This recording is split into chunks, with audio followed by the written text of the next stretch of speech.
mbokk yi salaamaaleykum ñu ngi leen di sant bu baax di leen gërëm rafetlu seen ànd ak ñun ci ITV fanweeri simili ak ñeent fukki simili juróom moo tegu ci juróom-benn waxtu bisimilah leen ci xabaaru marax yi des koy tàmbaleek soxna Aïda Diallo waxtu wi nekkul Sénégal ma nga ca Malick xamem teefoon nag mooy tollanti doonay Cheikh Béthio Thioune ndax li nga xam ne kon moom mooy màggal gi ñu ngi ci daal di yegsi ba tax mu ne lu toll nag ci ñaari junni nag la fas yéene yóbbu kon ci màggal gi loolee lépp nag ngir rek teg tànkam fa nga xam ne fa la kilifam ba waaye tam borom këram ba Cheikh Béthio Thioune tegoon ginnaaw rek màggal gi ñu dëgmal si moom nag waxtu wi ma nga foofee ca réew Mali jarut na fa amal nag berde yu yaa ca daral ba nekk foofee ca Ñamana sorewul lool Bamako ñu ànd ci leeral ak Khalifa Diakhaté ak El Hadj Ndour reportage. daral bu Ñamana ci yoonu Ségou booy génn Bamako péyum réew Mali at mi bernde yi ndono bu fi Serigne Saliou Mbacké bàyyi dal dinay jéggi frontière yu Sénégal ci bés bu jëkk ci weeru safar.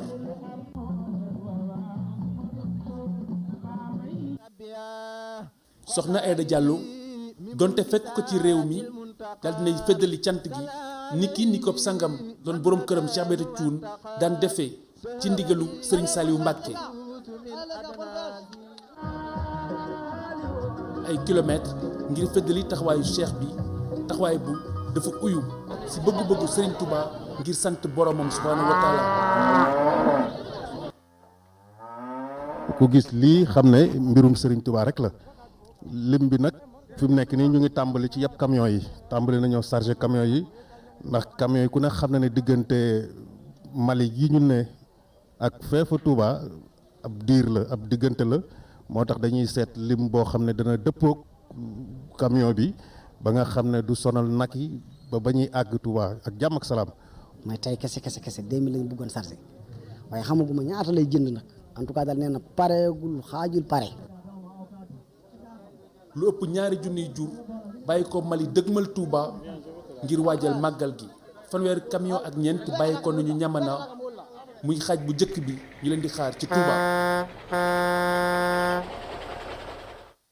Khalifa Diakhaté jërëjëf des ba tey ci màggal gi ak digle yi bàyyi ko ci xalif général des Mourides Serigne Mountakha Mbacké loolee nag ñi nekk fii ci Ndakaaru rawatina ci juma Masalikul Jinaan ne dégg nañ ko bu baax dañ ci fas yéene kon daal di tënku ci ndigal li lu jëm nag ci li nga xam ne mooy 18 safar gi lépp kon ci dal lañ ko daal di amalee xanaa kay ñu daal di tënku ci li nga xam ne mooy wàccee kaamil yi ak durus xasida yi bu ko defee kon lépp loo xamante ni mooy jëm ci màggal gi wattaayu yaa ñu daal ko ci amal reportage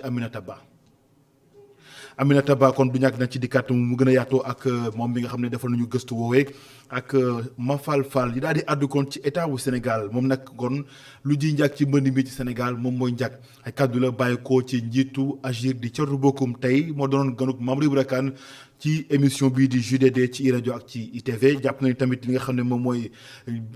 xalaat bi nga xam ne njiitu réew Macky Sall daal na ko fësal bëgg samp kon Kër Massar jëlee ko commune mu doon département mbir la moo xamante ne ay caaxaan la noonu sax askanu Kër Massar loolee nag seen lu ñu yàgg sàkku la ñu teewlu kàddoom moom Thierno Bocoum njiitu Agir ay kàddoom ci micro Mamadou Ibra Kane. S'il y a la responsabilité des maires, on ne peut pas enlever de cette question une responsabilité totale de l'État. si mbirum mbënn mi fekkee am na ku ñuy joxoñ baraamu tuuma nguur gi la waaw ndaxte nguur gi moo ne génn na koppar yu bari ngir def ko si boobule wàll te ba léegi mbënn mu ngi fi am ba léegi njiitum réew mi neen day def Kër Massar département wante damay laaj rek ndax def Kër Massar département soppi na mbir yi dina tax mbënn mu deñ fa ndaxte Kër Massar si sama xam-xam bu gàtt si département la bokk te terewul ba léegi mbënn mu ngi fay am bu ñuy wax si programme décennal bi yaakaar naa ni lu tolloo ko ñeenti téeméeri milliards dañ ko jagleel li nga xam ne moo di collectivité locale yi muy gox-goxaan yi si wàllum relogement ak qualification quartier yi te yaakaar naa ni Kër Massar dafa nekk foo xam ni dafay taa loolu la tax li ñu fa war a def moo di relogement maanaam jële fi ñooñu fi ñu nekk dëkkal leen feneen te si li ñu mel nag am na xaalis yu bari boo xam ni def nañ ko si te kenn xamul fan la jaar. C'était prévu. Qu'est-ce qu'il en est? ñu dikkaat ci élément bu Aminata Ba maa ngi ko junj sànq ak ndigal li bàyyi ko ci xalifa général kul murit Serigne Cheikh Mountakha Mbacké askanu ñi nekkoon fii ci jumaa Masalikul Jinaan taalibe yëpp kon fas yéene ci tënku lu jëm nag ci du safar gi kon ci dal lañ ko fas yéene amalee ñoom nag daal dañ ciy wax ni kon jamono ji la ñu tënk mooy jàng xasida waaye tamit wàcce ay kaamil ngir rek waa jël lu jëm ci Màggal Tuuba gi ñu dëgmal juróom-benni fan ci octobre gi ñu ko jàpp lu ci mën tam nag ñoom nee nañu lépp lu jëm nag ci digle itam bàyyi ko ci kër docteur yi dañu daal di sàmmonteeg moom ngir rek mën a mucc ci mbasub Covid 19 Aminata Ba ma faal reportage.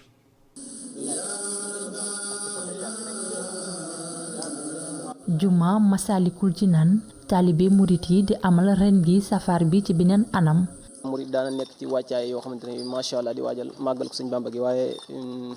ku nekk xam na ne mbas mi moo waral lu ci bëri am ay gàllankoor taxawaguñ ci nag. parce que ndigal li moom moo di fi mu nekk nii moom màggal gi rek waaye safar maanaam di Dakar moom yaakaar naa déggaguma ndigal li bokk. waaw safar bi moom chaque jour ci kàttanu yàlla saa bu nu yeewoo rek fas yéene na noo wàcce kaamir noonu la ñu koy jàppee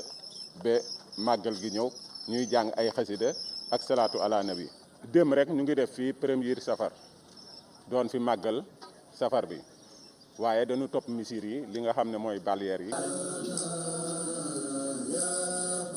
ñoom nag jël nañ bépp matuwaay buy tax rek mbas mi du coronavirus du fa lawee. maanaam bërëb bi depuis bi nga xamante ne feebar bi am na bañ am ndigalu war a ubbiwaat bërëb bi li sëriñ bi santaane woon ci képp koo xam da ngay ñëw ci jumaa ji ci takk masque yi raxasu yi ak def sel yi loolu moom bërëb bi nag jekk nañ ci ak di mayante ay diggante ci suñu diggante ak mboolem seen koo xam ne yaay ñëw ci bërëb bi ci maanaam ndaje képp koo xam ne ñëw nga ci bërëb bi dinañ la defal nga raxasu bu fekkee ne da nga yittewoo sel yi ñu defal la gel waaye it képp koo xam ne ñëw nga fi te takkoo masque dinañ la jox masque képp koo xam ne ñëw nga fi te wàcc sa wala masque bi sax da nga ko yori sa loxo yu mel ne dinañ sàkku ci yow nga def ko ndax loolu mooy ndigalu sëriñ bi te bërëb bi ci noonu la mos a tënku di ci doxee. soxna si ñu fekk ci bile bërëb moom nag fii la fas yéene amal safar ren gii. safar bi de incha allah fas yéene nañ ñëw fi de daaw moom fekkewuñu woon fii nii moo tax fi ñu nekkoon rek lañ ko doon safaree macha allah mu jaaroon ci yoon ren aussi ñu ngi ñaan yàlla def ci xéewal comme d'habitude mu continuer ci lancé bi mu daan jël yeneen année yi incha allah dinañ fi jéem a teew luñ fi mën xanaa di jàng alxuraan jàng xasida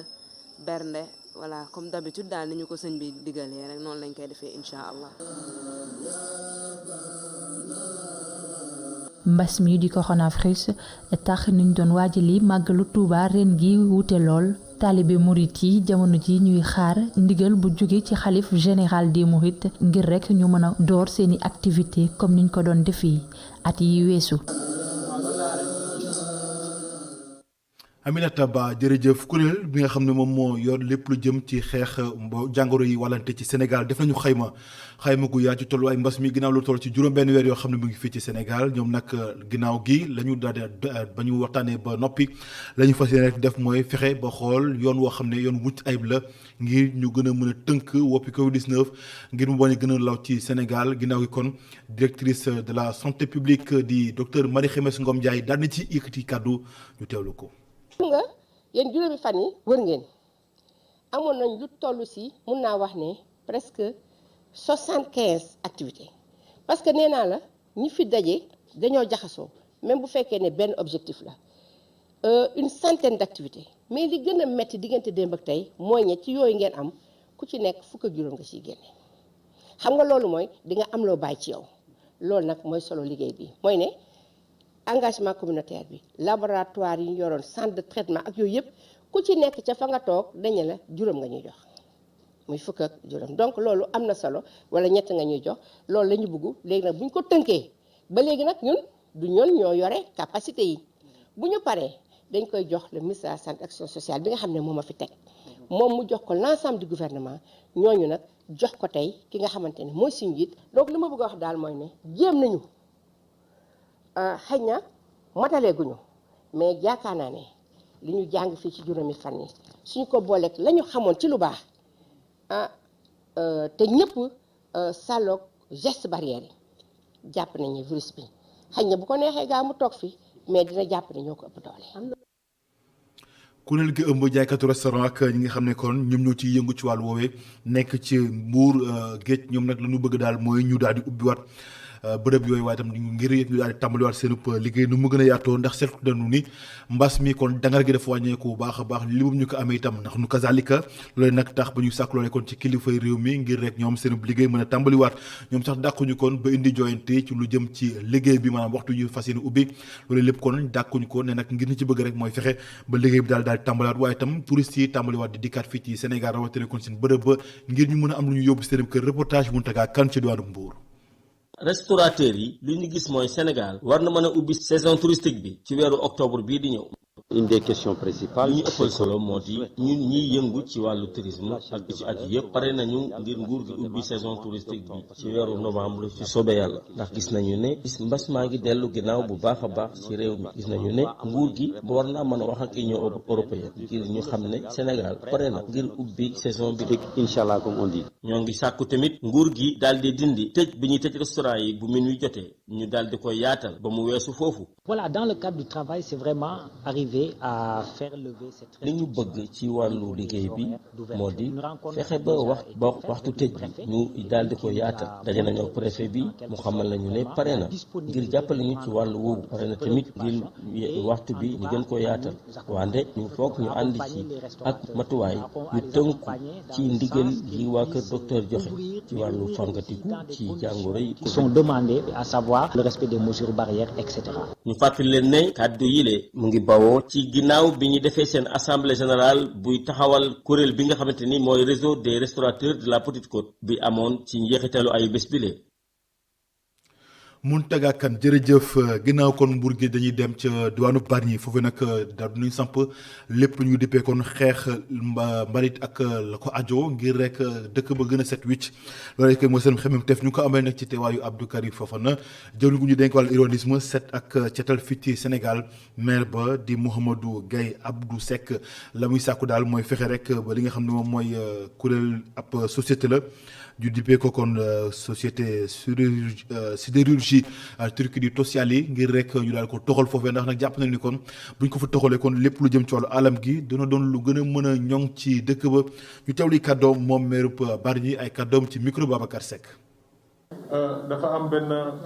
usine ba nga xam ne prévoir nañ ko fii ci Bargny muy sidérurgie ma jàpp ni jamono bi ñu toll nii li gën a rafet ci li président di liggéey pôle urbain bokk na ci mën naa jàpp ne sax moo ci gën a rafet benn commune du Sénégal musul am en dehors de la capitale accueillir ay fonctions yi nga xam ne ñu ngi koy wàññi accueillir les ministères des fonctions sportives des fonctions scientifiques et autres mu nekk fii ci ñun ci même espace boobu it la ñu na ma def li nga xam ne nii moom mooy sidérurgie ma jàpp ni ci jamono yi ñu jëm ëllëg dëkk bu ci amul image environnementale di nga sonn lool ci xeex bi nga xam ne capitale africaine yi ñu ngi koy xeex pour positionner wu accueillir ay investissement moo tax may wax ni réflexion war nañ ko mën a am pour trouver beneen bërëb ba nga xam ne dafa nekk jariñ Sénégal tey du yàqal dara ci li nga xam ne président mi ngi koy def fii si suñu biir Sénégal ñun ñëpp xam nañu moom sensibilité environnementale bi mu am et bien évidemment nous en appelons à cette sensibilité environnementale pour que avenir du Sénégal ëllëgu Sénégal ay industrie bañ ko compromettre. jëmbat garab ci Sénégal ak ci Ndakaaru capitale bi ndaw yi nag ñoom fas yéene ci des gannaaw ndaxte nee nañu kon dañ ci fas yéene sóobu ci xeex bi bu ko defee kon loolee daal di antu ci Sénégal wërngal këpp ñoom nag ñu ngi sàkk ci ku ne ci doomi réew mi sóob ci loxoom ngir loolee mën a antu bu ko defee kon sa garab bi kon wala gàncax gi doon lu mën a naat ci réewum Sénégal wërngal këpp reportage Binta Ba. ñu ngi fii ci Phare des Mamelles ay ndaw bàyyi seen yitte yépp ngir gën a sàmm alam gi. ni ma ko gisee mooy lu am solo. parce que environnement képp mënuñu ci génn ñoo ngi ci biir environnement bi donc loolu lépp loo xam ne ci biiram nga nekk loolu da nga ko war a sàmm da nga ko war a di caytu parce que lépp loo ci def rek sa kaw lay retourné. ci laay wax am nañ conscience que ni tey jii nii environnement bi bu ñu ko protéger wul bu ñu ko préserver wul bu ñu ko deful l'affaire de tout le monde l'affaire de tous après rek suñu kaw lay retourné parce que gis nañ ko ci avancée de la mer yi gis nañ ko les effets des changements climatiques même ba ci nawet bi nii ni mu demee nii loolu lépp ci la moo ko andi quoi voilà. au niveau comme ni ma la ko waxee léegi au niveau du littoral de Guédiawaye foofu jot nañ fa jëmbat sur 10 hectares jot nañ fa jëmbat garab daaw ak ren donc sur 10 hectares on a planté là-bas muy 4 communes yi la Sam Notaire la Njaareem Limaamulaay Wakhinane Nimzatt ak Yëmbal Nord.